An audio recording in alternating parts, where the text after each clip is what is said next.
धर्मपंथ जात एक जाणतो मराठी, एवढ्या जगात माय मानतो मराठी। माझी या मराठीची बोलू कौतुके, परी अमृतातही पैज जिंके। अशा माझ्या मायबोली मराठीला आज अभिजात भाषेचा दर्जा दिला गेलेला आहे। यापेक्षा दुसरी आनंदाची गोष्ट काय असू शकते। आतापर्यंत केवळ फक्त 6 भाषांनाच अभिजात भाषेचा दर्जा हा होता, त्या म्हणजे तेलुगू, तामिळ, कन्नड, संस्कृत, मल्याळम आणि उडिया। आणि आपल्या मराठी भाषेला सुद्धा अभिजात भाषेचा दर्जा दिला जावा यासाठी खूप प्रयत्न चालू होते।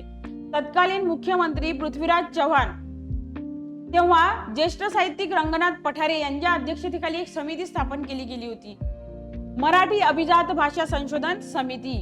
आणि ही समिती मराठी भाषेला सुद्धा अभिजात भाषेचा दर्जा दिला जावा यासाठी खूप प्रयत्न करत होती। आणि तेव्हा मग या समितीने 500 पानांचा अहवाल केंद्र सरकारला सादर केला होता।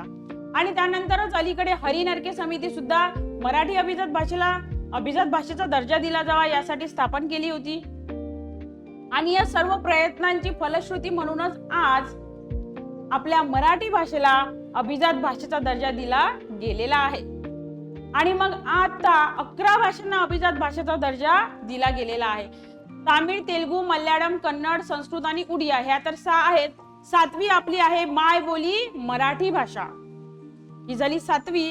आणि त्यानंतर पुन्हा मग बंगाली, पाली, प्राकृत, आसामी या भाषांना सुद्धा अभिजात भाषेचा दर्जा दिला गेलेला आहे। म्हणजेच काय तर आजपर्यंत किंवा आतापर्यंत एकूण 11 भाषांना अभिजात भाषेचा दर्जा दिला गेलेला आहे।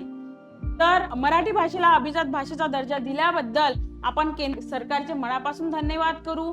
आणि माझ्या सर्व भारत देशातील तमाम मराठी बंधू भगिनींना मराठी भाषेला अभिजात भाषेचा दर्जा दिल्याबद्दल खूप मनापासून खूप खूप शुभेच्छा। धन्यवाद।